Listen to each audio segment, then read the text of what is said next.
We're following two big headlines out of the Georgia Supreme Court ruling that early voting in the Senate runoff can start as soon as this Saturday, rejecting an appeal from Republicans and giving a boost to Democratic Senator Raphael Warnock. In another case, the court has reinstated the state's 6-week abortion ban, an issue that could drive more voters to the polls. Let's bring in Greg Bluestein, political reporter for the Atlanta Journal-Constitution and an MSNBC political contributor. Is it true you ran a half marathon this morning? Run would be an overstatement. Jogged, but yes, I finished it, thankfully. And here you are, in a suit, in a tie. I'm blown away, so impressed. Thank you. Let's talk politics, shall we?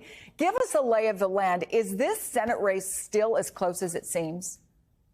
Yeah, we've only seen very scattered polling, but the polling shows it's within the margin of error.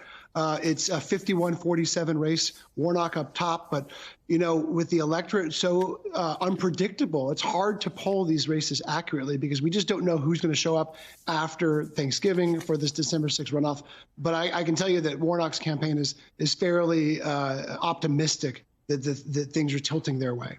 Okay, so the most recent poll I saw was from AARP, and Warnock is leading among independents by 15 points, and those between the ages of 18 and 49 by 24 points.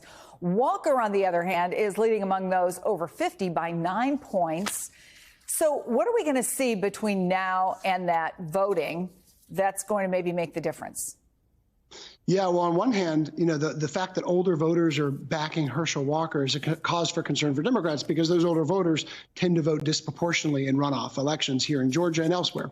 But what we're going to see, is, particularly from Senator Warnock's campaign, is a sort of a two-step. He's going to be appealing to core base supporters with the help of former President Barack Obama and other big-name Democrats.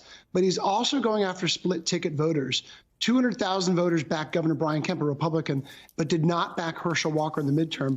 Those 200,000 voters might hold the key to this election for Senator Warnock. And besides the controversy, obviously, over the accusation that Walker paid for a former girlfriend's abortion, how has the abortion rights issue played in this race? And is the reinstatement of the abortion ban in any way likely to impact the runoffs? Might it, energize some voters?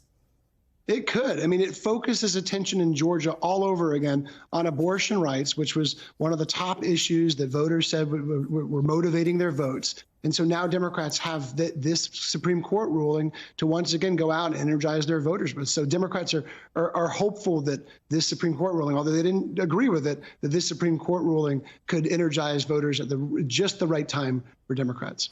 Greg Bluestein, who not only ran a half marathon, but already has his Christmas tree up. You are amazing. Thank you so much, and happy Thanksgiving to you and yours. Appreciate you today.